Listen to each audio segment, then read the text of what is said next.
Então, só para deixar registrado, boa noite a todas e todos, dia 11 de dezembro, nossa aula, então, de História em Ensino. Eu vou ficar aparecendo com esses cabelos esvoaçantes, porque está muito calor, estou com o ventilador aqui. Então, me perdoem, esse estado medonho. Tá, mas eu quase derreti hoje. É o glamour, prof, é o vento nas madeixas. Exatamente, ó, quase como Marilyn Monroe lá. Tá? Então, assim, como que eu pensei, né? Eu já estava falando antes, então, que a gente vem trabalhando, né, as questões aí de história pública, história digital, né, e divulgação, então, da história, que é algo que, muito recentemente, né, historiadoras e historiadores se deram conta, né, da importância disso, né, em função da pandemia, né, da obrigatoriedade aí do ensino remoto, né, e que eu acho que é muito importante, aliando isso ao contexto, né, político-social que a gente está vivendo, em que a gente tem um ataque aí do próprio governo federal, né, ao ensino, né, especialmente ensino de história, né, das ciências humanas, perdendo bolsas, perdendo espaço, e uma forma da gente mostrar para a sociedade que a importância que tem a história, né, já pensando, porque eu ouvi hoje de manhã o podcast da Marieta também, né, fazendo os links, que fantástico que ela diz ali, acho que a gente tem que dar o retorno para a sociedade, a gente tem que mostrar a importância da história e mostrar que a história é algo do presente, né, algo que, na verdade, diálogo no tempo, né, diálogo presente, passado, futuro, não é simplesmente algo do passado, né, coisa do passado aí. Então, né, todos esses debates que a gente está fazendo, é super, super legal, né, receber vocês três aqui. Agradeço muito, muito mesmo, né, o Joselito Zala, que foi o contato, né, o professor Joselito, que é meu amigo aí do Teito. Para o pessoal aqui que não sabe, eu e Joselito fizemos toda a graduação juntos, né, nos conhecemos lá no primeiro dia da faculdade. E você foi 2015, mais ou menos, né, Lenita? 2015, mais ou menos, né? né? Sim, 2016, eu acho. Não, gente, foi muito mais tempo que isso. Né? A Carla também já conhecia, né? Já da graduação também, né? Mas a gente não estudou na mesma, acho que não precisamos uma disciplina juntas, enfim, mas, né, a gente já se conhecia. E o Murilo, muito recentemente, agora, em função do próprio podcast, né, que os três me convidaram, né, enfim, foi uma alegria gravar. Então, agora, sinto muito satisfeita de ter vocês aqui na disciplina, né, eu acho que a gente pode ter um diálogo muito legal, né. Eu acho, assim, que a dinâmica que eu pensei, que, em primeiro lugar, vocês pudessem falar um pouquinho, cada um se apresenta, rápido, assim, e se poderiam falar no início, como que foi essa ideia de criar, né, como que surgiu coisa do passado, a ideia, né, um pouquinho a história do podcast, né, e depois acho que a gente pode abrir daí para o pessoal fazer perguntas, tá? Assim, eu tinha colocado uma atividade para eles, para informar vocês, cada um tinha que ouvir um podcast, então, em princípio, todo mundo ouviu pelo menos um, tá?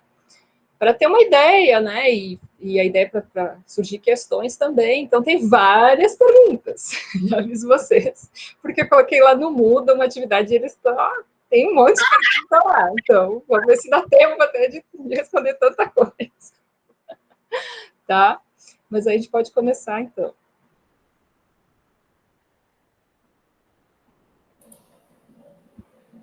Quem? Carla? Acho que o Murilo pode começar. Tá. Então, tudo bem, pessoal? Meu nome é Murilo. Se vocês ouviram o podcast, vocês já sabem que eu sou doutor em História Social pela FRJ. E, enfim, sou amigo da Carla, do Joselito. E o podcast começou, na verdade, porque nós somos ouvintes de podcasts, né? Acho que esse é o ponto principal. Todos nós, na hora de lavar a louça, estávamos ouvindo algum podcast, seja de política, seja de entretenimento, enfim, outras coisas. E a Carla, né, me procurou vendo essa lacuna, dizendo que não tinham bons podcasts, ou não tinham muitos podcasts sobre divulgação do conhecimento em história, ao contrário de outras áreas, né? Tem muitas áreas que têm muitos podcasts, podcasts de muita qualidade, a produção muito bem acabada, muito bem feita. Daí a Carla comentou comigo, e a gente buscou nosso outro amigo em comum, que era o Joselito, e disse, a gente vai começar esse projeto, vamos chamar o Joselito também. E daí nós três juntos começamos. Mas a gente começou mais no desejo de produzir alguma coisa que a gente achasse que fizesse sentido de divulgação, porque não víamos na nossa área coisas desse tipo, e nós somos entusiastas do podcast. Então, o interesse veio naturalmente em ouvir podcasts e querer contribuir, assim, mas basicamente é isso. E a gente foi aprendendo a fazer ao longo do tempo. Se vocês perceberem as edições, vocês vão ver que elas vão tendo mudanças, a gente vai se adaptando e conhecendo melhor as ferramentas, assim. A gente vai ver a Carla mandava efeitos um para o outro, olha só, eu aprendi a fazer tal coisa, e a Carla olhava um tutorial de outra coisa, assim. Mas, sobretudo, o interesse vem de quem gosta do assunto e vê na divulgação científica uma ferramenta cada vez mais importante do conhecimento histórico, assim, né? Até se vocês ouviram o último podcast com a professora Marieta, da FRJ, que é um pouco de se colocar no campo, né? Se colocar como profissionais da área e falar para um público maior, coisa que a gente não via em outras iniciativas, assim, né? Então, agora eu passo a bola para o meu amigo Joselito. Então, quando a Carla e o Murilo me procuraram, né, eu também sou entusiasta de história pública desde antes de história pública ter esse nome, história pública, né? E sou professor de educação básica, então sempre tive muita preocupação com o ensino. Nós três, né, temos experiências com educação básica. A Carla também sempre fez muita coisa de história pública, né, de divulgação, escrever para jornal, né, e dar entrevista para a rádio. A gente sempre encarou essas coisas, algumas até meio roubadas às vezes, mas que a gente acha que é importante, assim como a própria Lenita, né, sempre encarou essa frente de divulgação.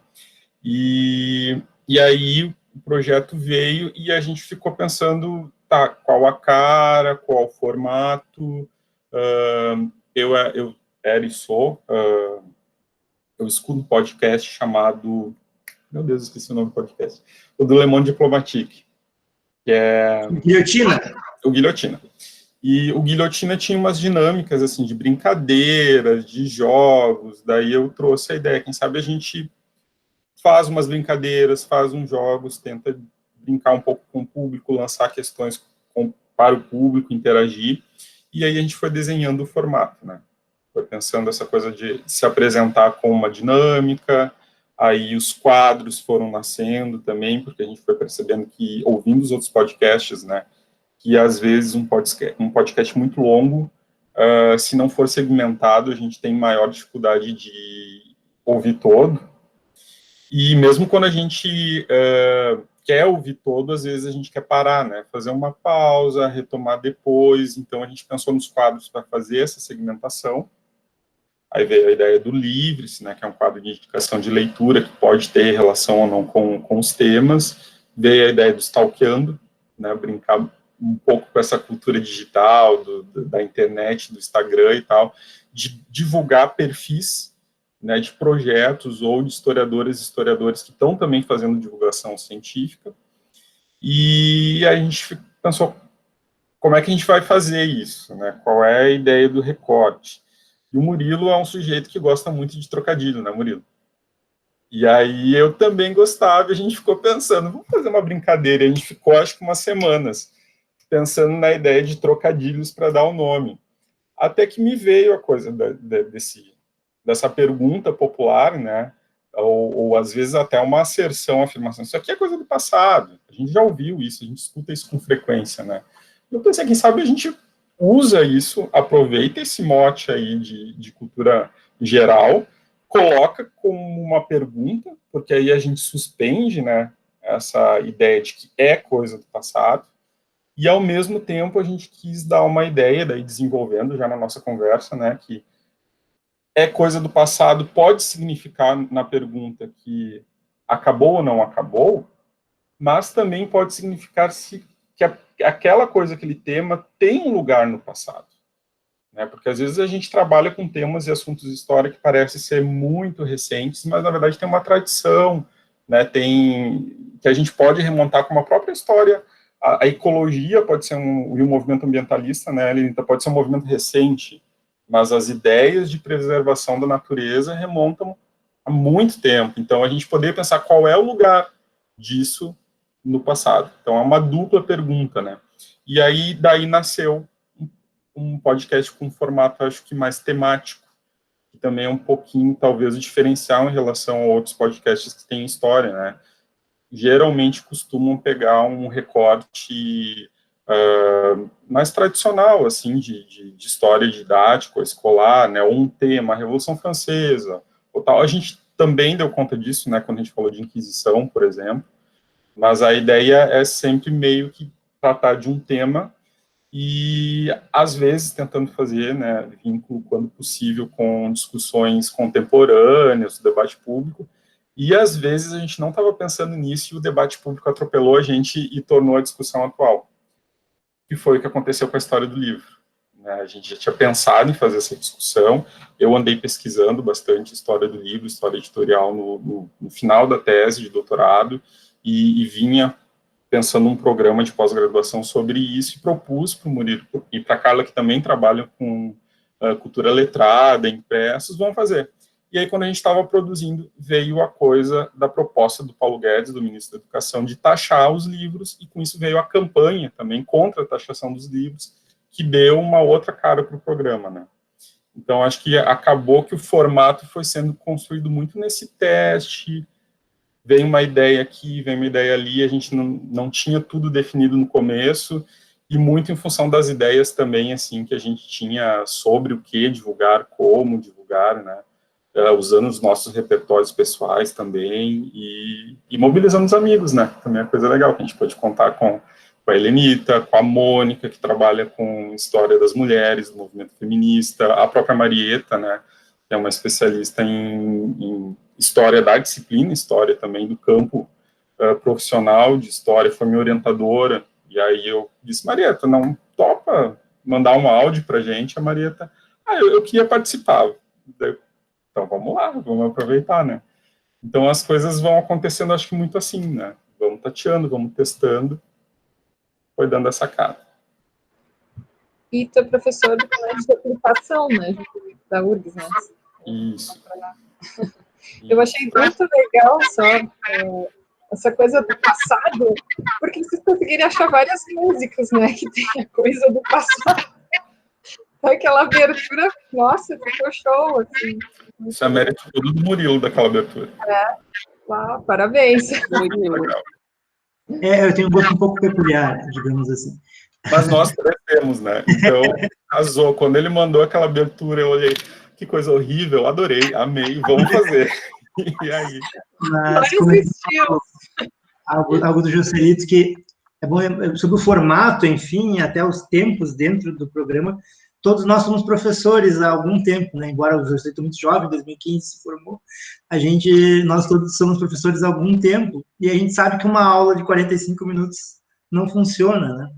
Ela precisa ser fragmentada, precisa ter início, meio, fim e partes. Então, essa experiência não foi uma experiência de quem tinha experiência em podcast ou em gravação, sim de quem está na sala de aula, sim de quem conhece os alunos e quanto tempo a atenção dura, né? E a gente sabe que não tem como ficar falando e falando e falando muito tempo que não vai ser ouvido. Então, vamos pensar em blocos, vamos pensar em coisas que sejam curtas e tenham uma unidade, porque senão a gente vai perder o nosso ouvinte. E também porque eu ouço muito podcast para fazer faxina e para lavar louça, essas coisas. E seguidamente eu tenho que parar o que eu estou fazendo e voltar, porque é muito longo. Ou me perdi na explicação, assim. Então também a gente pensou nisso. Mas basicamente o que eu quero dizer com isso, já que nós estamos falando sobre uma disciplina de ensino, é que nós somos professores, e o que a gente está fazendo, na verdade, é atividade de professor, só que em outro formato. A gente não consegue dissociar uma coisa da outra. A gente aprendeu na sala de aula e aprendeu nas disciplinas de didática, estão na forma que a gente pensa o podcast, assim, né? Basicamente, não tem muita muita diferença na hora de pensar como a gente vai transmitir o conteúdo, né? Eu acho que isso fica mais visível quando a gente está trabalhando e pensando a edição mesmo do material, né? Porque Helenita participou com a gente, né, no programa, então a gente sempre, quando tem convidado, ou não tendo, a ideia é sempre conversar livremente sobre o tema, ter algumas linhas que a gente quer abordar, para não, enfim, deixar nada que a gente acha super importante de fora, mas depois a gente vai editar o material. E raramente, assim, a gente faz cortes drásticos e tudo mais. O grande trabalho de edição é escolher onde é que a gente faz as pausas, né? E as pausas são as músicas, são a inserção do áudio, se tiver, né, um áudio de um convidado de uma participação especial, quando é que esse áudio vai ser colocado, se ele vai, né, ser colocado inteiro, ou se ele vai ser dividido. Isso também foram coisas que a gente foi elaborando no processo, né? E isso, na verdade, para a gente ficou muito claro quando a gente começou a trabalhar com um bolsista e ele tinha que fazer a limpeza básica desse material e ele se empolgou e quis participar um pouco mais e quis fazer umas sugestões de música e ele não tem essa experiência docente que a gente tem e colocou as músicas de uma forma meio aleatória, assim. E eu fiquei muito irritado, porque eu queria fazer o trabalho seguinte, porque não fazia sentido, né? Do jeito que a gente pensava a discussão, não era didático. Então, eu acho que tem muito mais a ver com esse tempo das pessoas poderem escutar e pensar sobre os assuntos, né? Essas pausas, do que talvez até com corte, né? Tirar alguma coisa, colocar alguma coisa, né? Enfim, mas é muito também como a gente pensa o ritmo de uma aula, como a gente pensa o ritmo de uma fala, quando vai apresentar num evento, né? A gente quer que o público acompanhe o nosso argumento, o nosso raciocínio, né? Esteja ali junto com a gente naquele processo. É só um outro formato. Sim, e eu estava pensando justamente isso, porque e agora a gente está tão acostumado com o visual, o audiovisual, né, o YouTube, né, que estava olhando o segundo site mais acessado do mundo, né, então, assim, as pessoas estão muito nessa coisa audiovisual, e aí o podcast, ele vai mobilizar só o ouvido, né, então, acho que é como rádio, eu acho que para competir, né, com essa bombardeio de imagens, né, do audiovisual, acho que o podcast também tem que ter, realmente tem que empolgar, né, tem que ter esse cuidado na montagem, não ser muito extenso, não chegar a um ponto de se tornar meio chato, meio maçante, né, enfim, acho que tem que dosar isso, né, que é o formato específico, né. Bom, acho que após esse início aí dos profs, quem se habilita aí a falar a primeira pergunta? Soltem a voz aí, falando de podcast. Não se acanhem.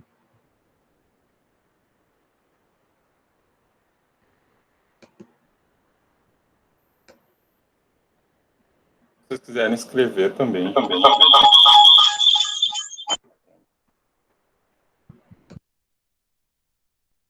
Bom, boa noite. Vai eu mesmo. Deixa eu achar minha pergunta aqui, que deve estar longe. Mas enfim, acho que eu lembro dela de cabeça. Tá todo mundo me ouvindo? Sim. Então, beleza. Ok.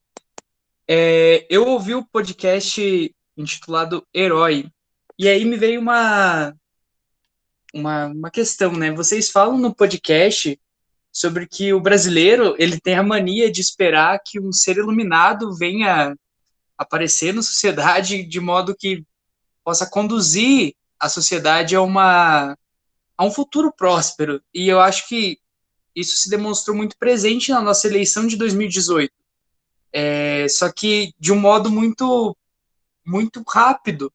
Enquanto a gente vê os heróis da história serem reinterpretados após um período, o nosso não é ilustríssimo e não é nem bendito, nem querido presidente, ele se tornou um herói de uma população muito rápido. Ele não precisou ser reinterpretado pela história, ele simplesmente caiu nas graças de metade da população brasileira e foi considerado esse ser divino que vai levar a população, vai conduzir a sociedade a um novo patamar, um destino, a um futuro melhor.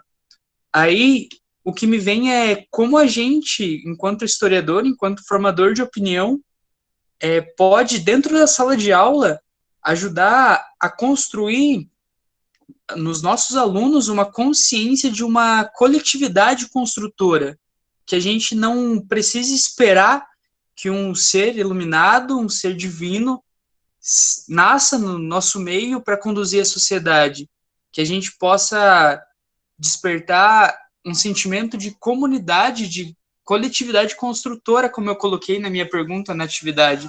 Como a gente, enquanto formador de opinião, enquanto historiadores, pode fazer isso, para que a gente não precise sempre reinterpretar pessoas que foram julgadas pela história a seu tempo, que a gente não precise olhar depois e que não precise esperar um ser iluminado aparecer. É mais ou menos isso. Irineu, a tua pergunta é complemento? É o mesmo tema? Tá me ouvindo? Sim. Sim, é o mesmo tema e é bem nessa mesma linha do Guilherme. Só que no caso é mais voltado para opinião pública que se tem sobre a figura do herói, sabe? Na grande maioria das vezes a figura do herói, como o Guilherme falou, são figuras que já foram ressignificadas, que são de um tempo que a gente não está convivendo agora. E pegando o gancho que ele falou também sobre o ser que está na posição do presidente, né? Ele, querendo ou não, ele desperta sentimentos positivos ou negativos num espectro extremo, vamos dizer assim, né? Como que a gente pode tratar como educador de maneira sensível esse tema em sala de aula? Porque, querendo ou não, os alunos eles vão chegar ali na sala de aula com uma opinião sobre essa figura do herói, que eles vão ouvir dos pais, vão ouvir da família, vão ouvir do pai, dos amigos até. Então, a minha pergunta é só para um complemento dessa do Guilherme, de como que a gente aborda esse tema de uma forma sensível dentro da sala de aula, sem que pareça um ataque direto à figura que é tão polêmica, que a gente conhece agora. Certo. Só para, assim, se tiver mais alguém com uma pergunta sobre esse tema, a gente pode juntar, né, para não, senão depois fica meio bagunçado. Caso alguém tenha, senão aí depois a gente vai fazendo por temas, né. A Flávia tem. Flávia, pode falar, então. Oi, prof. Oi. Boa noite a todos. A minha pergunta também é bem parecida com a do Guilherme, porque a minha preocupação também e também isso que o Irineu falou, como que a gente vai tratar esses heróis dentro da sala de aula? Porque é muito complicado, né? Por exemplo, quem é filho de quem apoia o presidente, como é que a gente vai trabalhar em sala de aula, falar do que acontece, sabe? Isso é minha maior dúvida, como trabalhar em sala de aula com os alunos, esses heróis. Obrigada, então. Podem sentir a vontade aí de falar, vocês três? Eu acho que eu posso começar, né? Bom, só para dizer que, assim, um pouco do que a gente discutiu, né, tem toda uma discussão sobre essa pretensa jornada do herói, né, é uma teoria que não é só do campo da historiografia, vem aí, né, inclusive da psicologia, enfim, né, do Joseph Campbell teorizou isso muito bem, mas, como eu estou vendo que as preocupações de vocês são muito mais imediatas da sala de aula, né, dessas realidades que a gente está encontrando hoje, eu acho que, primeiro, vocês têm que ter clareza que vocês raramente vão falar de história do tempo presente, a menos que vocês façam essa opção. E eu não estou invalidando essa opção, tá, gente? Eu só acho que quando a gente faz essa opção, a gente banca essa opção, né? Mas vocês podem fazer a opção de não falar de história do tempo presente, e aí não falar dos últimos 5 anos, por exemplo, da história, né? É bem provável que quando vocês estiverem discutindo história do Egito, vocês tenham que discutir a situação atual do Brasil, né, com os alunos de vocês. Isso é um cenário, tá? Talvez acalme alguns de vocês, talvez não, né? Mas, num cenário em que, digamos, vocês estivessem discutindo o conteúdo que a gente, né, trouxe à tona com o episódio do herói, que era justamente, né, esse processo de glorificação de alguns personagens da história brasileira, especificamente o Dom Pedro I, o Dom Pedro II, Duque de Caxias, né? Bom, eu acho que, primeiro, nosso papel como professores de história, com uma formação de historiadores, é trabalhar, né, com os nossos alunos uma visão que não é essa da história tradicional. É uma visão em que a gente vai, né, mostrar para os nossos alunos que existe um processo e que a independência do Brasil, ela não é fruto das ações do Dom Pedro I, que ela também, a Guerra do Paraguai, ela não foi uma guerra vitoriosa e, portanto, não foi honroso o trabalho do do Duque de Caxias. Aliás, a gente pode, né, percorrer toda a trajetória do Duque de Caxias, se fosse o caso, né, começando pela Revolução Farroupilha e pela traição de Porongos, né. E isso tudo, ainda assim, trabalharia contra o discurso, né, do nosso presidente, sem que vocês tocassem no nosso presidente.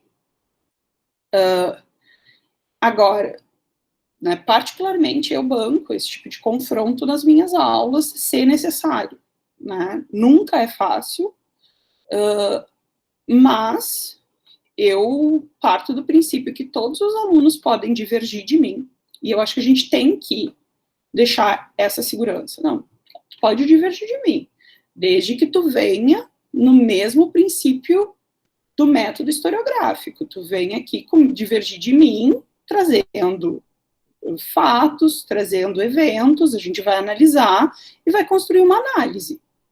Se a tua análise for diferente da minha, e a gente tiver a possibilidade de ter análises diferentes, for uma questão realmente de opinião, beleza.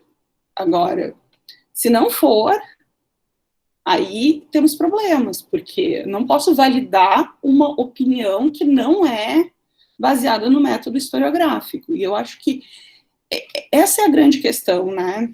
É um pouco que a gente acaba... É engraçado que a gente acaba remetendo sempre a outros episódios, né? Mas essa discussão do herói e de como lidar com essa discussão do herói neste contexto que a gente vive de tempos espinhosos, vem, na verdade, né, acabar lá no último episódio dessa temporada, que é esse episódio com a Marieta, em que a gente discute a importância de reconhecer o nosso trabalho como historiadores e dizer que o que a gente faz tem método, tem, né, princípios, que não é assim, a gente pega as coisas e tira uma opinião, a gente produz conhecimento. E o que, nesse caso, né, a Secretaria de Cultura e Comunicação, né, a SECOM, produziu, não é conhecimento, né, é fake news, é falácia, enfim. Então, eu acho que nesses processos a gente sempre trata lembrando que a gente tem um campo do conhecimento, que tem um método, que tem um jeito de produzir o conhecimento, e que esse jeito é validado por uma comunidade que é internacional, uma comunidade que é reconhecida por outras ciências, né? Enfim, eu acho que as coisas, elas não estão, assim, separadas, né? E É difícil, porque a gente está nesse discurso de extremos, mas eu acho que também é importante entender o quanto a gente tem que entrar em sala de aula, olhando para os nossos alunos e entendendo que, às vezes, as discussões não são pessoalizadas. Quando um aluno está divergindo de mim, porque ele acredita no presidente, ele não está me atingindo particularmente. Né? E isso é bem importante, por mais que eu me sinta particularmente atingida, porque o que ele acredita me fere, mas, né, eu tenho que ir lá no meu papel de professora, olhar para esse aluno e pensar, bom, né, no meu papel de professora aqui, essa é uma relação que não é pessoalizada, não sou eu, Carla, que estou sendo atingida, então, vou acolher e vou escutar o que ele está falando e vou tentar dialogar com isso, né, porque no momento em que a gente estabelece que o que tem é o confronto, não vai ter conversa. Claro que uma hora, né, a gente estabelece que, bom, isso virou uma conversa ou não vai virar nunca, mas até a gente chegar nesse ponto, tem que estar aberto para ter essa conversa, né. Não sei se os meninos... Não, eu só ia complementar a Carla, que a gente falou um pouco disso no programa do episódio sobre história, que, na verdade, a gente tem que pensar um pouco a sala de aula nesses novos tempos, menos em socar o conteúdo no aluno e coisas muito específicas que não fazem muito sentido, mas sim usar a disciplina de história como demonstração de método, como demonstração de que a informação tem etapas a serem verificadas e construídas até ela produzir uma argumentação em algum sentido. Então, a nossa tarefa primordial, na minha opinião, e a gente converge nisso, enfim, porque a gente já gravou o episódio, já está no ar, enfim, a gente sabe da opinião um do outro, sabia antes da opinião um do outro, que é isso, talvez a profissão de professor de história seja menos dar explicações pormenorizadas sobre a cor do cavalo do Napoleão, ou sobre muitas linhas de interpretações historiográficas que a gente discute na graduação, que dá muitas interpretações sobre tudo, mas no ensino básico fazer aquilo que é o mais essencial, que é mostrar que a história é uma ciência, que a história tem pressupostos e tem métodos a serem discutidos, que aquilo que o presidente fala e propaga não é a verdade por causa dessas e dessas razões. Enfim, explicitar como se constrói o conhecimento, né? Fake news, elas existem desde sempre, né? Elas não são uma novidade contemporânea. O que a gente tem que mostrar como historiador é que a gente tem método para criticar essas fontes, né? E criticar uma notícia que a gente vê no Twitter, uma notícia que a gente vê no WhatsApp, não é muito diferente em método de fazer o que a gente faz como historiador nas nossas próprias fontes de trabalho, né? Eu, obviamente, mais porque eu trabalho com a imprensa, então, obviamente, se eu vou ler a imprensa, eu estou lendo a imprensa do século XIX, que é o meu caso, ou a imprensa do século XXI, mas a gente tem método na hora de produzir conhecimento histórico, a gente tem que criticar a fonte, a gente sabe que a fonte não é verdade, a fonte é só uma forma de acessar aquilo, o passado. Então, usar esses mesmos métodos para mostrar para os alunos como se constrói conhecimento e como se argumenta, como se investiga. Acho que o ponto maior, né, disso tudo é mostrar que a história produz sentido no presente, assim. A história é importante, a história não é coisa do passado, justamente para dar ferramentas para interpretar o presente. A gente fica muitas vezes só preocupado e eu imagino, às vezes vocês já fizeram uns estágios, né? A gente tem que vencer o conteúdo, a gente tem que dar toda a história do Império Romano, da final da Idade Média. Tem que vencer a matéria, que é aquele bloco. Tá? Sempre que fala matéria, eu penso que é aquele bloco de concreto, assim, que vai ter que entrar na cabeça do aluno, sabe? E quanto aquilo vai produzir sentido e significado? Na verdade, é cada vez menos, né? Porque eu incomodo muito meus alunos que se eu erro uma data na aula, eu pago um café. Óbvio, eu vivo sempre pagando café, porque eu não lembro de todas as datas. Mas é para mostrar para eles que não importa. Tipo, que não importa mesmo, porque eu posso falar um monte de data e aquilo não vai produzir sentido sozinho na aula. O que importa é não essa sequência temporal que a gente acaba usando, ou essa coisa tradicional, e sim mostrar que a história é muito mais do que isso, a história produz muito mais sentido do que isso, do que decorar datas ou vencer conteúdos gigantescos, assim. Eu, quando dava aula no ensino básico, acho que eu não lembro uma vez na minha trajetória que eu tenha terminado o conteúdo, porque não tem como fazer isso, assim, tipo, Ou se tu fizer isso, tu não tá dando aula, tu tá abrindo a boca do aluno e socando um monte de coisa. Fala baixo para as pedagogas não ouvirem, tá? Não sei se é alguém da pedagogia aqui. Então, é muito mais mostrar o que é a história e basicamente mostrar o conteúdo, para a gente, sabe, a Revolução Francesa, a queda do Império Sacro Romano Germânico, é muito mais uma justificativa para discutir métodos e princípios da história a partir daquele problema do que ao contrário, assim, né? A história não pode se basear só nisso, a história é uma ciência, a história tem métodos próprios que são importantes para a gente acompanhar no mundo, né? Eu acho que esse é o ponto principal. Vai lá, Joselito. Eu concordo, mas eu complemento, né? Eu acho que com certeza a gente tem que chutar esse cronograma de conteúdos que, inclusive, a BNCC agora, pelo menos para o ensino fundamental, está reforçando, né, um monte de coisa, mas a gente também tem legislação que justifique seleções de conteúdos e que a gente dê mais conta de uma coisa ou de outra. Então, o professor tem liberdade, né, de construir o seu currículo, e a construção do currículo, né, currículo real que acontece na sala de aula, é uma troca entre o professor, né, a cultura escolar, os estudantes e o mundo que está lá fora. Então, muitas vezes, eles vão trazer questões, eles vão trazer problemas, muito incitados pela dinâmica política, por um presidente que fala besteira o tempo todo, né, e aí, às vezes, a gente vai ter que parar e fazer como a Carla disse, se contrapor a partir de conhecimento construído em uma disciplina que tem metodologia de pesquisa, de investigação e de informação e de processamento dessas informações. E aí eu concordo também com o Murilo que um dos objetivos de ensinar história é ajudar as pessoas a fazer a crítica das informações, né? Criticar as fontes, entender de onde vem a fonte, qual é a confiabilidade desse discurso, e se tem 2 discursos ou 3 discursos de fontes aparentemente confiáveis, mas que divergem, o que eu faço com isso? Como é que eu contraponho? Como é que eu comparo? Como é que eu busco outras fontes? Mas, além disso, eu acho que os conteúdos, eles realmente não devem ser um objetivo em si, eles são um pretexto para ensinar outras coisas, entre eles um pretexto para pensar historicamente, né, processar informação historicamente, mas para pensar sobre a realidade com ferramentas de história e de ciências humanas também.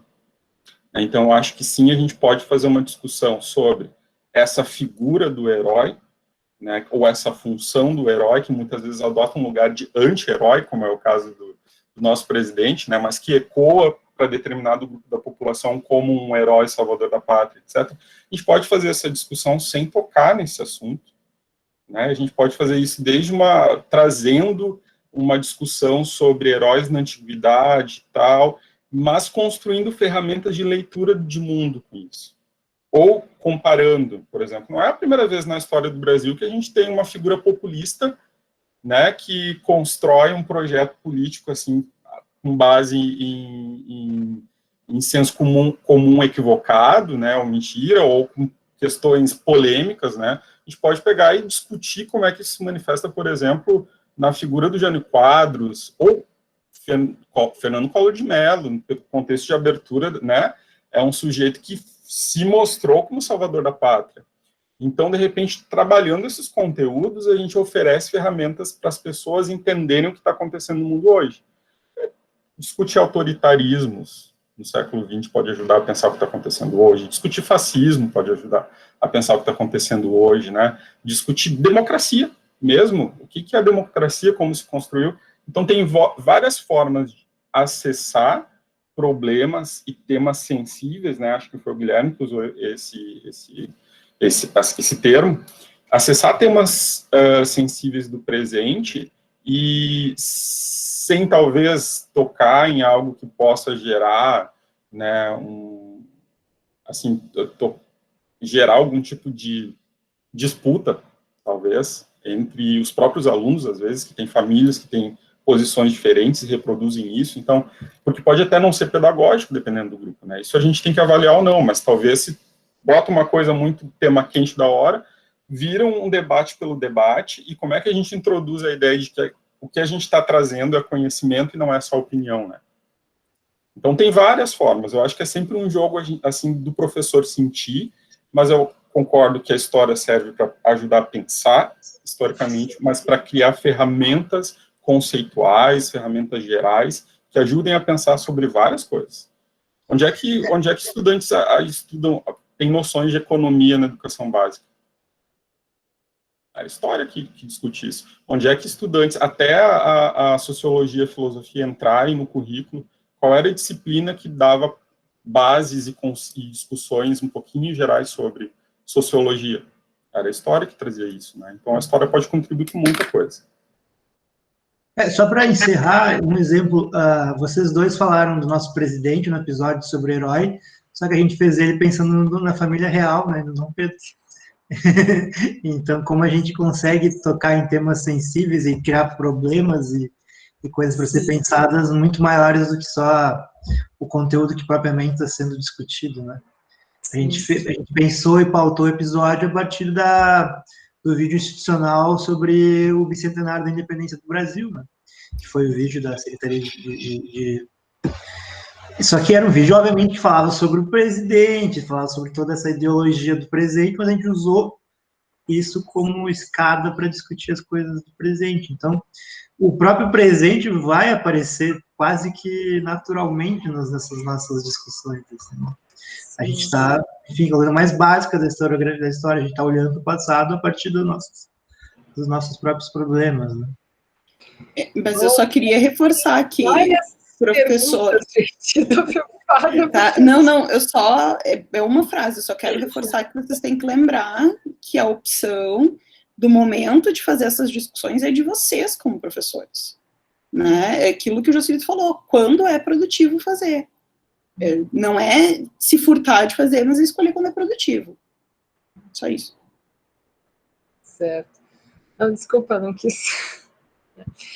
Eu só estou preocupada, assim, né, são várias questões aí, então, de repente, a gente faz aí um bloquinho aí de mais perguntas.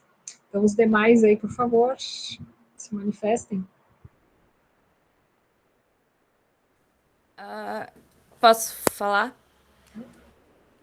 Deixa eu só abrir o Moodle aqui para ver a minha pergunta direitinho, mas é porque é a mesma linha, mais ou menos, dessa discussão.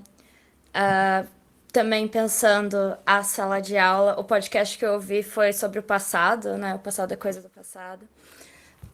E me chamou bastante atenção no momento em que a conversa chegou na questão da história no ensino básico, como tem uma disparidade, assim, entre a história da academia, uma diferença entre a história da academia e a história da escola, assim. E... Pra ser sincera, eu acho que a minha pergunta acabou soando mais um desabafo do que uma pergunta.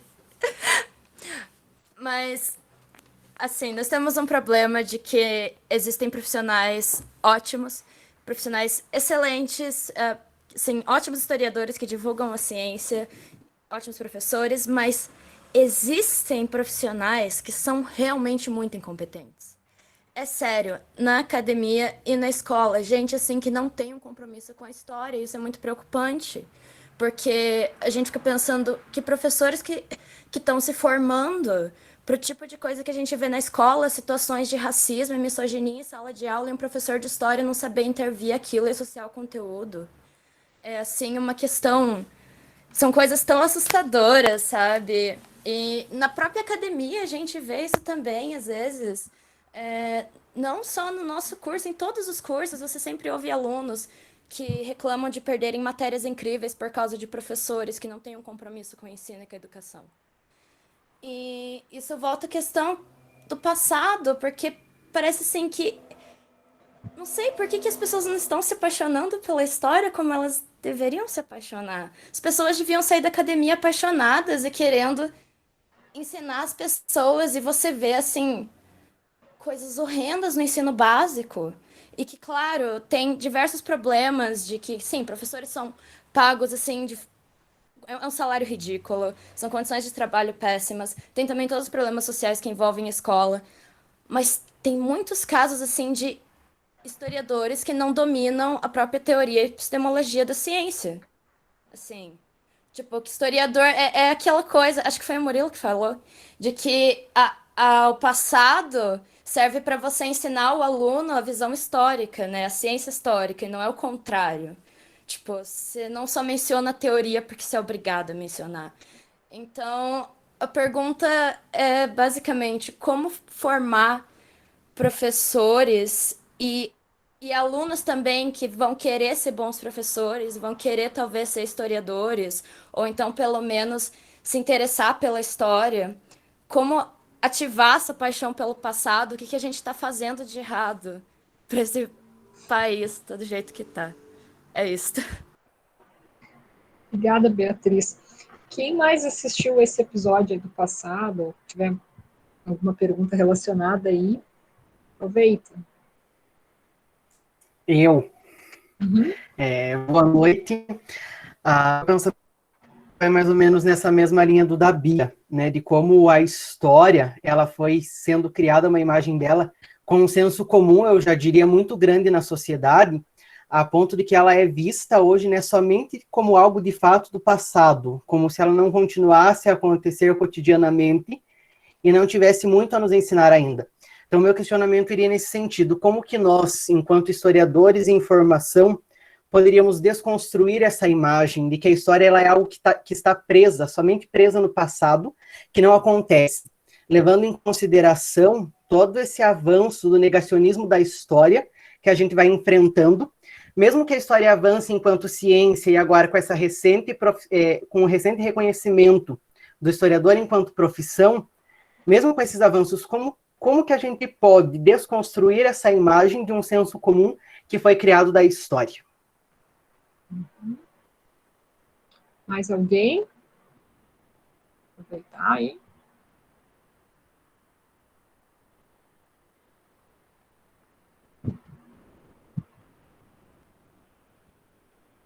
Então, vocês podem se manifestar.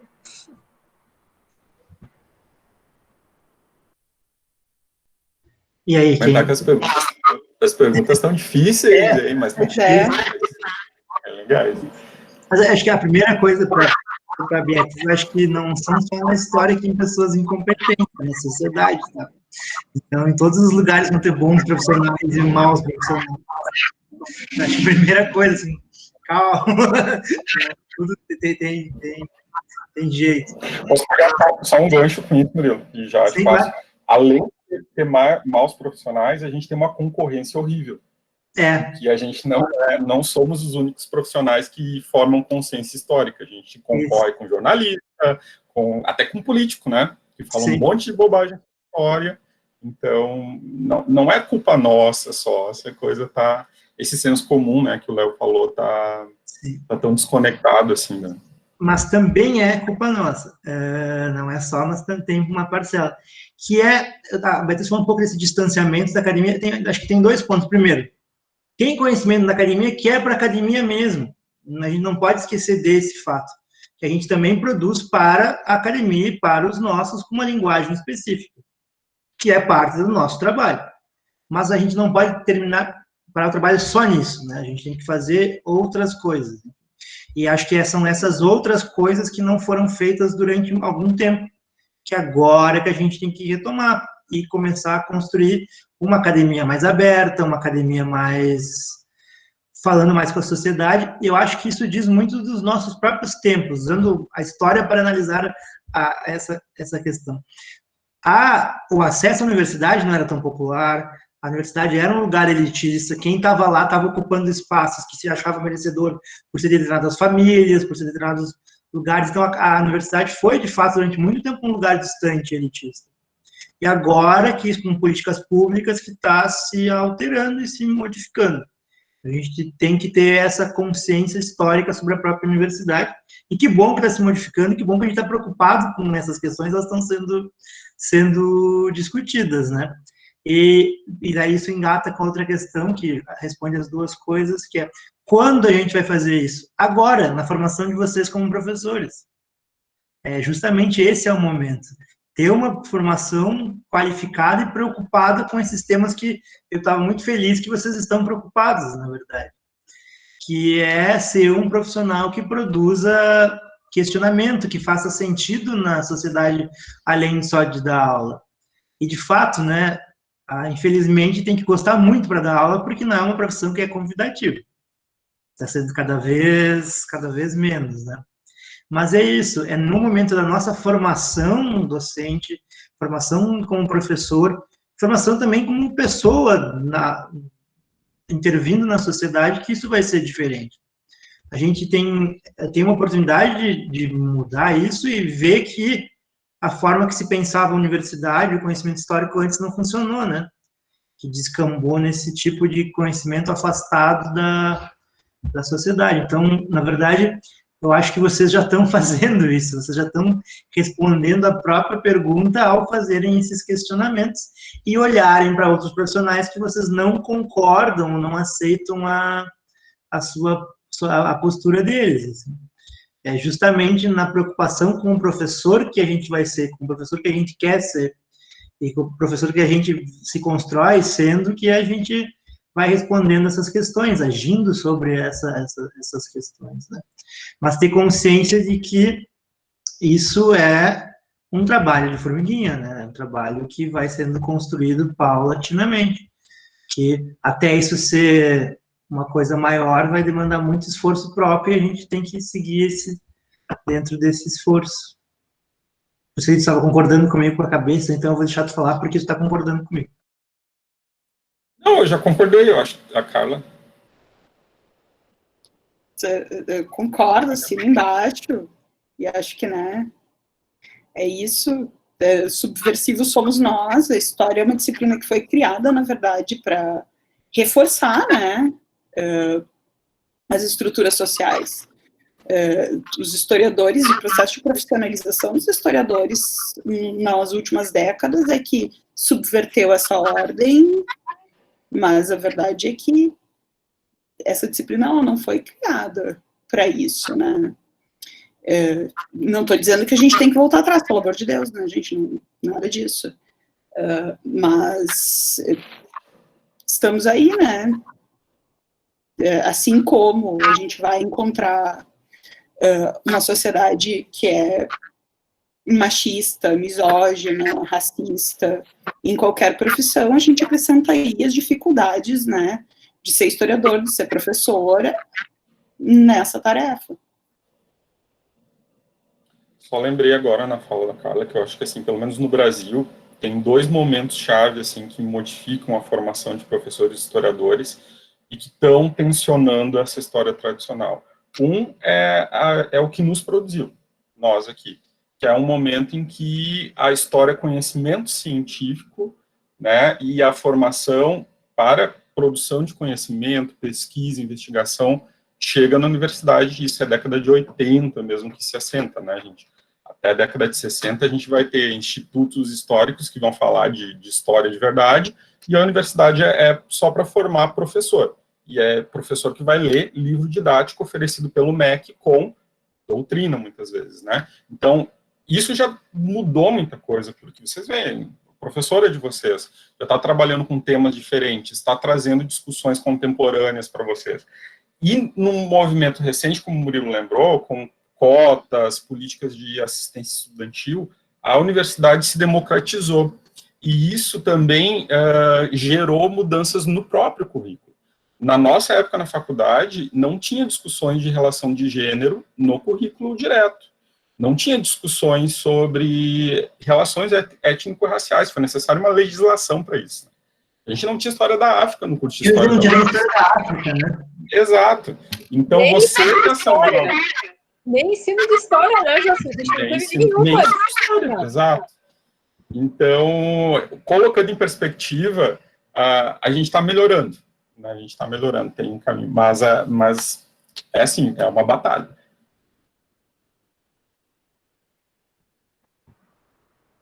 Certo, então. Não, isso que vocês colocaram, né, o quanto foi deficiente, eu estava pensando isso essa semana também, justamente em função da preparar essa aula e outras coisas, outras aulas, enfim, né, o quanto, né, hoje a gente conversou, eu e o Juscelito também pelo WhatsApp, o quanto a nossa formação foi diferente, né, em termos, assim, de muito mais conteudista em alguns aspectos, muito mais textos, né, leitura, mas, ao mesmo tempo, também, outro ponto foi que várias discussões que agora eu estou tendo, que eu me coloco, né, não sei se todos os professores, mas eu me coloco influenciada pelo presente, aí a questão da história está muito ligada com o presente.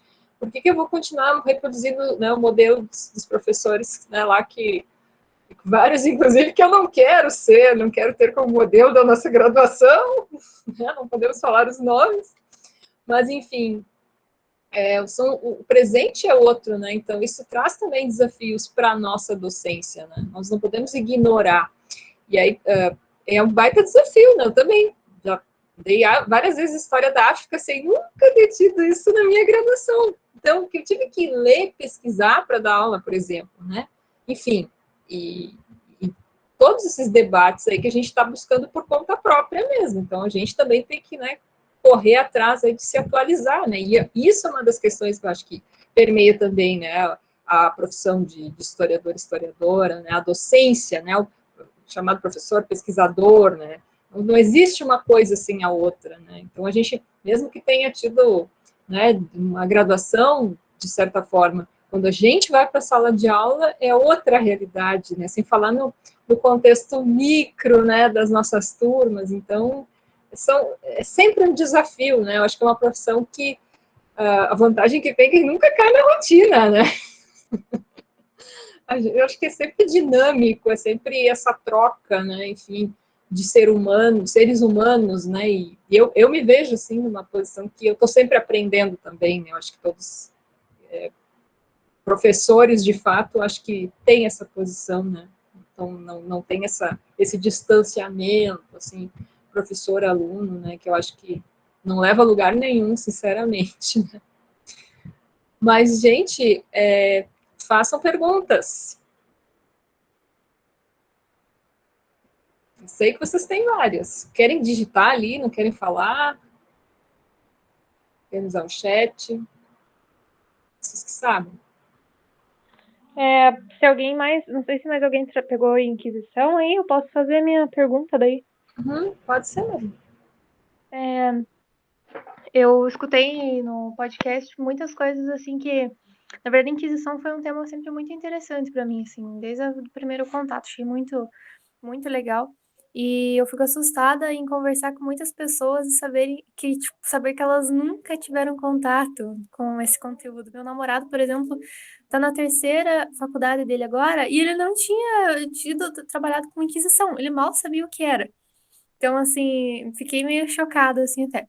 Mas, enfim, a gente fica surpreso, né, por o quanto ainda a religião, mais precisamente o cristianismo, ainda influencia muito na nossa realidade, né? Até eu fiz um trabalho para um cliente esses dias sobre essa questão da religião, né? E o nosso cotidiano, tudo, o calendário, as festas, a alimentação, né? Quanto influencia. É impossível um ateu, por exemplo, fugir disso, né? É muito. É louco, assim. Mas, enfim, a minha questão. Na verdade, a gente viu aquela situação da menina de 10 anos, né? Que eles tentaram impedir ela de abortar. E foi uma situação assim que a gente vivenciaria num período de Inquisição, né? E a gente vivencia hoje em dia, a gente ainda fica sabendo de uma coisa dessa. Mas, assim, eu queria saber, a respeito de vocês, alguns outros exemplos de situações que a gente podia enumerar, assim, digamos assim, como uma situação inquisitorial, assim, atualmente, tipo, sejam situações que a gente está vivenciando hoje em dia, alguma coisa assim, que a gente pode fazer uma ligação, assim, com essa situação da menina do aborto. É uma questão bem simples, mas foi o que eu pensei, assim, em trazer. Eros, tu quer fazer tua pergunta? É sobre Inquisição também. Não sei se...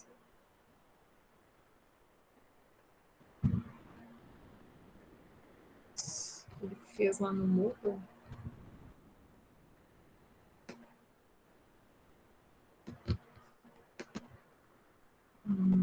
Bom, eu acho que eu vou ler então a pergunta que está aqui.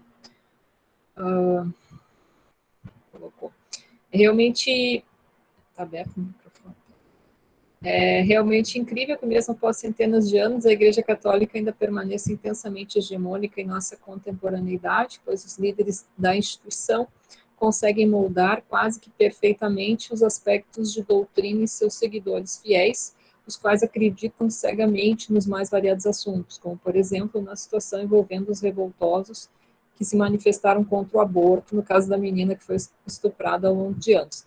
Trazendo a discussão para o cenário da sala de aula, quais seriam, na opinião dos professores, as melhores formas para despertar o senso crítico dos estudantes para que os mesmos consigam escapar desse fanatismo religioso que nos acompanha até os dias atuais? Certo aí, pessoal. Eu ia dizer que essa pergunta não é nada simples, né? A pergunta da Maria Carolina, nem a do Eros, né? São temas... tema da religião é sempre um tema muito sensível, não só quando a gente aborda o cristianismo, qualquer religião é sensível, mas religiões que estão presentes, né, no mundo contemporâneo, e aí eu tenho que dizer que está se tornando menos comum, mas eu tinha muitos alunos quando dava aula em escolas estaduais aqui no Rio Grande do Sul, muitos alunos que eram batuqueiros, né, ou seja, eles tinham, se vinculavam a religiões de matriz africana, né, de vários tipos, e essa é uma identidade, assim, meio fluida, porque o cara pode estar no candomblé, o cara pode estar na Umbanda, na Quimbanda, geralmente é na Umbanda, mas ele pode frequentar também centro espírita kardecista, enfim. E aí discutir religião dentro da sala de aula é sempre sensível. De novo, não acho que por isso a gente não deva discutir. Mas eu acho que é uma oportunidade em que a gente coloca, né,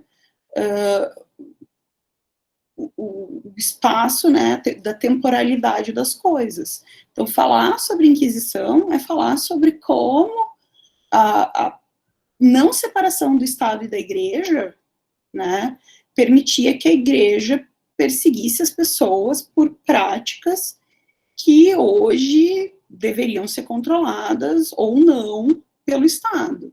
E aí também discutir, né, alguns temas que são sensíveis, mas que eu acho que o espaço seguro para discutir eles, por mais difícil que seja para nós, docentes, é a escola.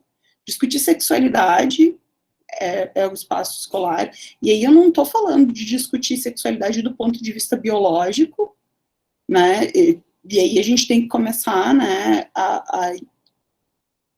enfim, aí as coisas das formações que a gente não tem, né, Elenita? Eu lembro que a primeira cadeira que eu tive acesso à discussão de gênero, e eu tinha um pouco dessa discussão por conta de um interesse meu muito militante, né, feminista, enfim, mas a primeira disciplina em que eu discuti isso era uma disciplina de gênero e biografia no mestrado, com o professor Benito, né, tipo, antes disso, nada, passei 5 anos na graduação sem ouvir falar de história das mulheres, história da família, nada que sequer passasse perto desses temas, né, e são temas que eles invadem a sala de aula, porque eles fazem parte dos nossos corpos, né, eles fazem parte dos corpos das pessoas, e eles não são só temas biológicos, né, as pessoas, elas socialmente se relacionam. Então, essas coisas, elas vão estar relacionadas. E aí a gente vai acabar, né, tendo que conversar sobre essas coisas, sim. E eu sempre parto do princípio que é bom sentir o clima, como disse o Joselito, e entender um pouco o que os meus alunos pensam sobre as coisas, mas assim, tentando primeiro manter esse clima de respeito, de vamos todos dar nossas opiniões, sabendo que a minha opinião, a tua opinião, todas são válidas, e aí depois começar a conversar sobre isso, né? E aí, acho que é um momento em que trazer comparações de períodos históricos pode ser interessante.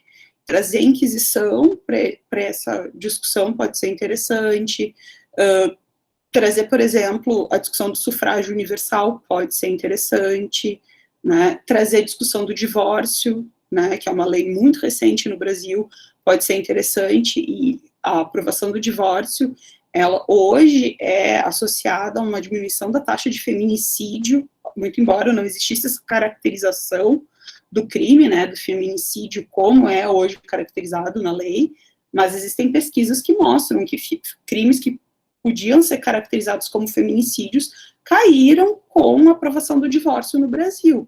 Por quê? Porque homens queriam casar de novo, para isso eles precisavam se livrar das primeiras mulheres.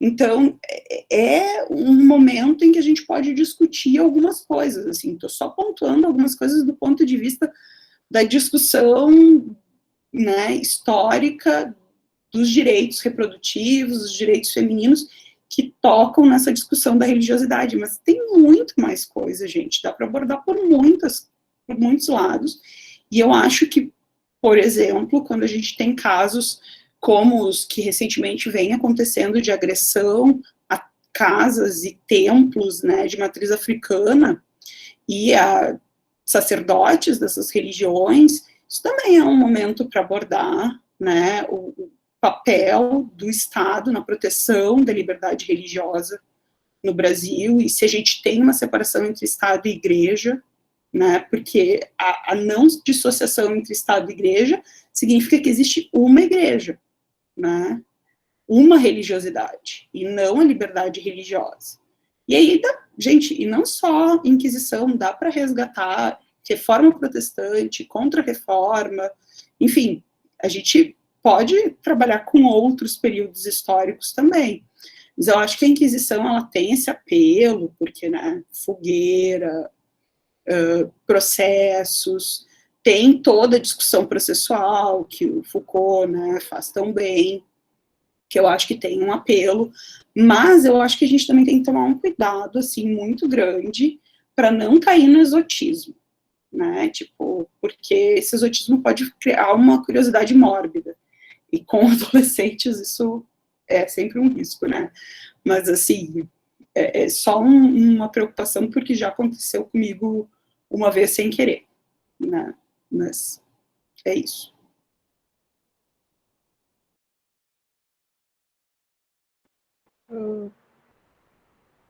A Laís tinha levantado a mão. Pode falar, Laís. Oi. Oi. Boa noite. Então, eu ouvi o podcast sobre natureza e me chamou a atenção que vocês iniciaram falando sobre as suas pequenas atitudes individuais, cada um. Eu gostaria de saber o que vocês teriam a dizer para aquelas pessoas que desacreditam que as pequenas atitudes individuais elas são efetivas, que são discursos que já chegaram para mim e sempre ficaram martelando na minha cabeça, e dizerem que a ação efetiva tem que partir por parte somente dos governos e das grandes empresas, porque eles que fazem o dano em larga escala e eles teriam que corrigir o dano, né, em larga escala.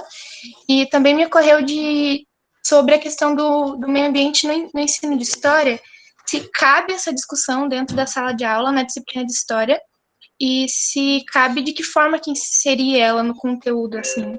E também queria que a professora Elenita comentasse um pouco.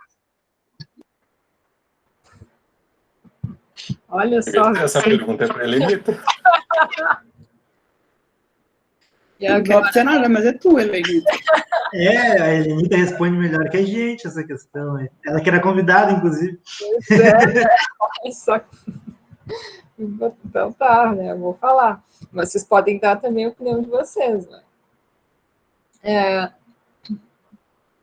Olha, primeiro que eu já organizei até um dossiê sobre isso, né? Meio ambiente no ensino de história. Daí posso mandar para vocês, né? Uma revista do LIST, né? Que inclusive o Joselito era o editor, né? Infelizmente não existe mais, né? A revista foi, né, pausada, enfim. Mas está lá, né? Todo o dossiê que eu organizei, né, sobre ensino de história, né, educação ambiental e história ambiental. Eu acho que sim, não só pode, como deve, né, aparecer nessa questão ambiental nas aulas de história. E eu acho que é super, eu diria, super fácil de fazer até. Não digo fácil assim, mas é possível encontrar vários conteúdos mesmo, episódios da história em que a gente pode levantar, além de questões políticas, questões econômicas, sociais, a gente pode trazer junto, né, a questão ambiental. Se a gente pensar, claro que eu faço isso nas aulas, né, toda oportunidade que dá, que eu estou dando aula de História da América, História do Brasil, né, enfim, contemporânea, o que for, né, se tem como encaixar ali, né, eu encaixo. Mas isso depende muito da formação de professores, né, em primeiro lugar, deixar bem importante, né, que é uma deficiência também, além das várias que vocês já colocaram, que a gente também não teve muito menos, se não teve gênero, né, que é uma coisa, meu Deus, a sociedade está dividida em gênero, né, e questão étnico-racial. Ambiental, então, nem pensar, nem passou perto, né.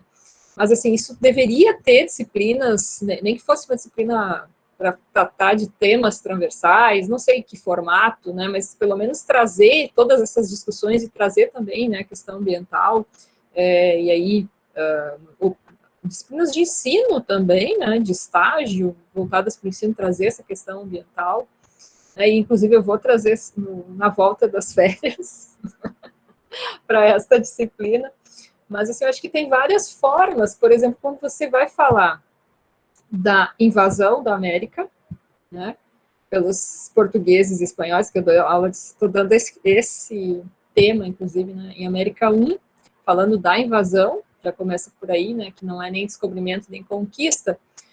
Como que eles chegaram aqui, simplesmente atravessando o Oceano Atlântico? Né? Então, assim, foi uma grande dificuldade, porque eles não conheciam o sistema de ventos do Oceano Atlântico. Para dominar as navegações, que foram tão importantes, todo mundo vai ter que dar uma aula um dia sobre navegações, por exemplo. Estou dando um exemplo que é bem fácil de fazer isso. Poxa, se eles não tivessem dominado como os ventos funcionam, né, no hemisfério norte, eles giram em sentido horário, no hemisfério sul, em sentido anti-horário, e aí quando a gente pensa na navegação entre África e Brasil, a escravidão, esses ventos facilitavam muito a vinda das pessoas escravizadas da África do Brasil, sabe? São detalhes assim que você pode colocar quando fala também da questão da chegada dos portugueses aqui, o pau-brasil, o que era o pau-brasil, a natureza que existia, na verdade, não partir daí, né? Partir de antes, tem milhares de anos de ação indígena na Mata Atlântica, né? E aí a relação dos indígenas com essa mata. Então, você pode colocar dentro da aula, falando de história do Brasil, da chegada dos portugueses, colocar elementos da natureza. Para os portugueses sobreviverem no Brasil, eles tiveram que aprender com os indígenas, né, quais as plantas possíveis para ser consumidas, eles tiveram que aprender a plantar, né, um método lá chamado a coivara, enfim, os próprios indígenas tiveram que alimentar esses portugueses, né, porque eles chegaram, não sabiam direito o que comer, quais as frutas que eram possíveis de comer, né, de coletar, os animais para caçar. Então, assim, eles trazem, né, tem um livro do Alfred Crosby, né, Imperialismo Ecológico, né, uma série de animais, plantas, ervas que são trazidas da Europa para cá. Então, assim, tem muitas e muitas formas da gente trazer, né, o ambiente para a história e mostrar o quanto essa invasão, vamos dizer assim, modificou, né, tanto as pessoas, né, que a miscigenação toda, mas também a mudança no ambiente do Brasil, né, das pradarias, dos animais, né, tudo isso é fruto dessa interação. Então, como é que você vai falar só dos grandes nomes, das grandes datas, né, só da questão política, e não vai falar desse aspecto que é essencial para que tivesse sucesso a colonização, depois o Império, enfim, a República. Tudo isso a gente continua explorando, né, a natureza, que aí nessa visão de capitalista, né, chama de recursos naturais. Então, assim, acho que é bem possível, né, na história da África também dá para trazer elementos, então acho que é bem possível fazer, né.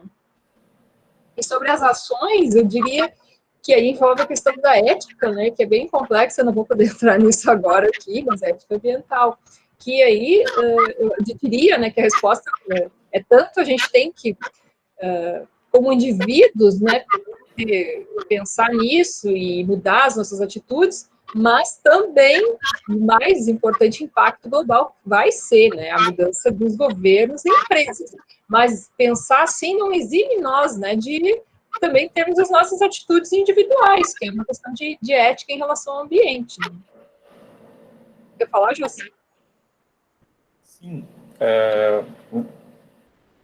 Isso que tu está apontando também sobre questões individuais, isso vale para vários tipos, né, de perspectivas de mudança.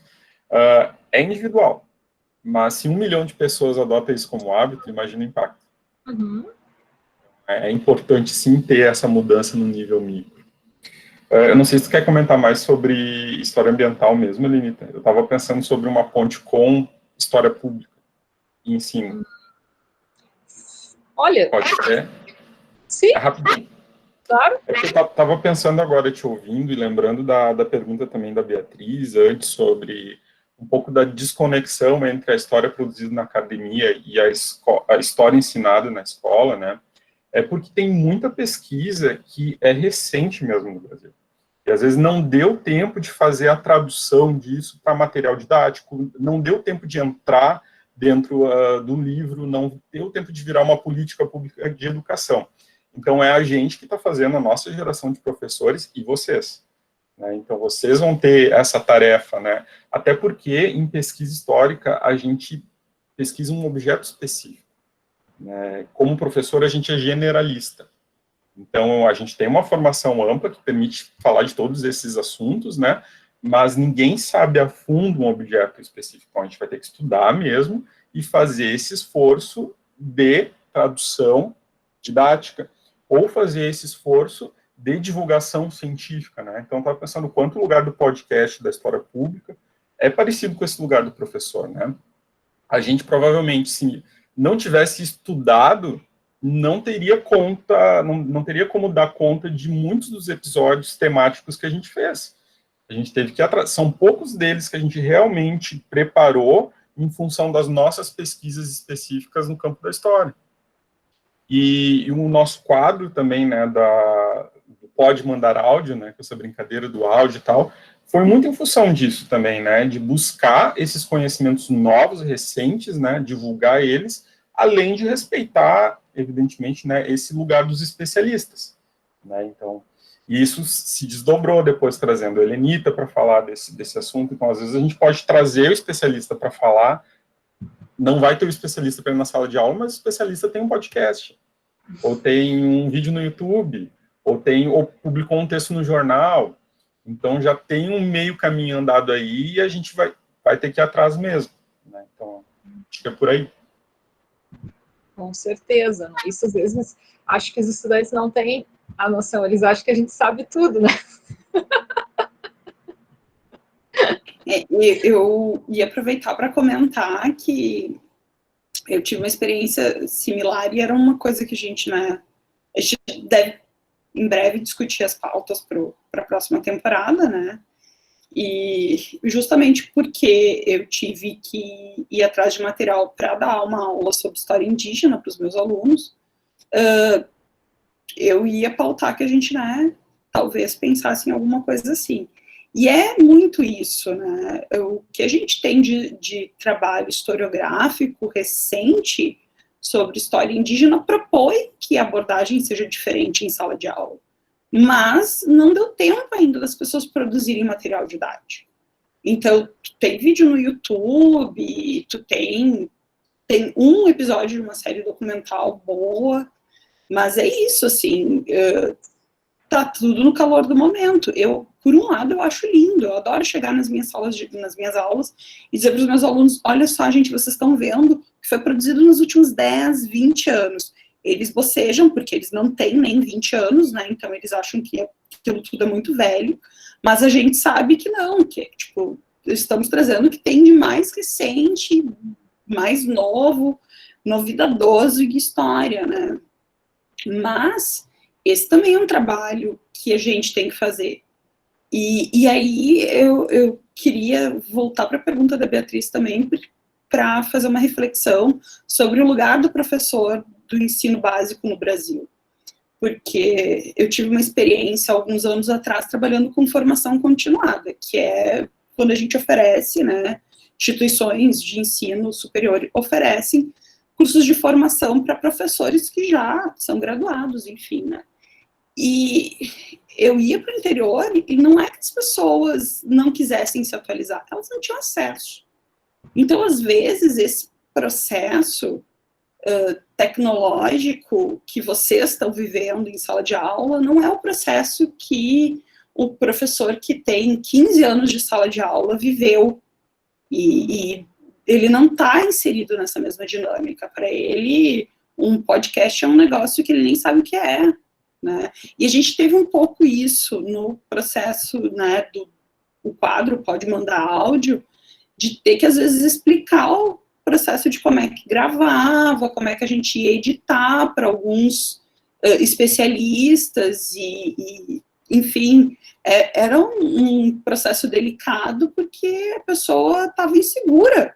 Tu olhava assim, o cara é o maior especialista no negócio, mas o cara estava inseguro em gravar um áudio de entre 5 e 10 minutos, porque ele não está adaptado para aquele formato, ele, né, não sabe como é que aquilo... E, claro, depois que ficava pronto, todo mundo ficava muito feliz. A gente, o especialista, quem escutava ficava muito feliz. Mas rolou uma insegurança, assim, às vezes de 2 semanas, que era um frio na barriga ali no negócio fazendo tenso. E eu acho que isso também é um processo que a gente tem que entender, e aí aplicando o método historiográfico ao presente, né? Entender que esses tempos tecnológicos, eles não são iguais para as pessoas, né? Sim, perfeito. Até eu mesma não foi tão fácil assim quando eu gravei, nunca tinha gravado, dá assim, um pouco, né, fica inseguro, porque não é uma coisa usual. É isso que eu falei, né, é muito recente isso, né, e felizmente chegou, né, a popularização dessas ferramentas, né, e infelizmente por causa da pandemia que acabou, né, nos levando para isso, né, mas enfim, eu acho que, eu vejo, claro que, né, a gente está louco para voltar, né, para o ensino presencial, contatos e tudo, mas também, olha as possibilidades que a gente ganhou com o ensino remoto, sabe? Acho que não dá para, né, jogar tudo no lixo, dizer que foi tudo ruim. A gente não poderia estar fazendo essa discussão, né, se não fosse o formato remoto, né? Quantos eventos, meu Deus, eu estava olhando lá, atualizando os eventos que eu participei esse ano, acho que deu uns 20 eventos, nunca na minha vida eu ia em 20 eventos, entende? Se não fosse nesse formato virtual, sabe? Então, né, a gente tem que compreender realmente a dificuldade, às vezes, de algumas pessoas, né, com essas ferramentas, e algo que mas algo que veio, acho que a gente tem que se adaptar, né, enfim, e faz parte, né. Só queria comentar também sobre essa questão que tu falaste antes, né, e né, da preparação da aula de história indígena, que você estava falando antes, né, o quanto, quando a gente começa a ter que buscar esses outros conteúdos que a gente não teve na graduação, né, a gente se dá conta de quanto a história é eurocêntrica, né, gente, quanto ela foi feita para homem branco, assim, foi feita para os, né, iluminados da humanidade, assim, né? E quanto ela deixou de fora, né, simplesmente as mulheres, né, os indígenas, o público LGBT, né, as pessoas, né, que não são brancas, enfim, todas as etnias. É um absurdo, né? A gente vai ter que ter uma lei, por exemplo, desde 1639, né, uns 1645, para obrigar que exista, né, essa discussão na sala de aula, né? Enfim, a importância da gente ter esse tipo de discussão, esse tipo de aula, esse tipo de tema nas nossas aulas, para realmente desconstruir esse eurocentrismo, né? Não sei se vocês querem colocar algo sobre isso. A gente já está, na verdade, ultrapassando até o tempo aqui. Eu não sei se o pessoal tem outra aula, como é que está aí? Tem bastante gente ainda aqui. Porque ainda teria mais umas perguntas para fazer, e aí eu estou, né? Não sei se eu faço ou não.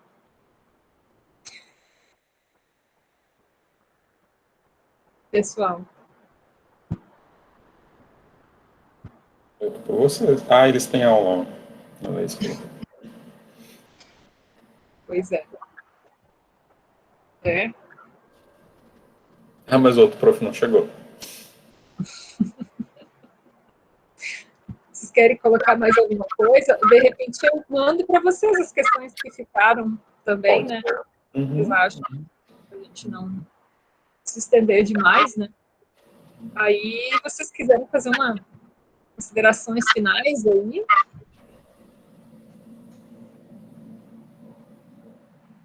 Eu não tinha pensado em considerações finais. Bom, agradeço a oportunidade, né, de divulgar o nosso podcast e de conversar com vocês, né? Sempre é uma troca, a gente aprende, né, e a gente formaliza e reflete muito nessa, né, nesse jogo de perguntas e respostas, enfim, é muito legal, muito obrigado. E de minha parte, sigo à disposição também, se alguém em algum momento tiver alguma discussão mais específica, quiser entrar em contato, né, manda e-mail, pega contato com a prof. Helenita. Acho que é isso. E divulga nosso podcast também. Tem algum link do podcast? Tem, né, Carla? É coisa do passado, de e-mail. Eu vou botar no chat. Isso. Mas pode pedir nas próprias redes sociais também, né? Enfim, Sim. Twitter, Instagram, do Coisa do Passado. Uhum. É só isso. Obrigado pela oportunidade. Espero que a gente tenha respondido as perguntas e que vocês continuem indignados, que isso é bom. E curiosos também. Pronto, botei aí as redes. Gente, obrigado, né, pelo espaço. Helenita, obrigada por divulgar o trabalho, e foi bem bacana ter esse papo. E vou fazer coro com o Murilo, continuem indignados. Eu acho que é difícil, né, viver assim sempre a postos, mas a gente não tem muita alternativa, né? Então, vamos seguir feliz, né? Tem que seguir igual. A história é tão legal, né, gente? A gente gosta tanto, né?